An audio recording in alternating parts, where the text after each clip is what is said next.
અભિનય કરશે.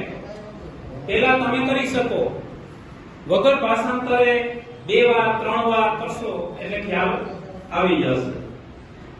Once there was a fox. He was hungry. He went in search of food. The fox could not find any food.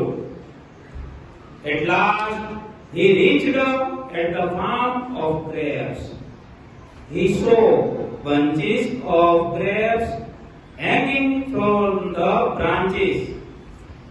He wanted to eat the grapes. His mouth began to water. He tried to get the grapes. He tried. He jumped again and again. But all his efforts were useless. All his efforts were useless. The grapes were too high for his reach. He got tired.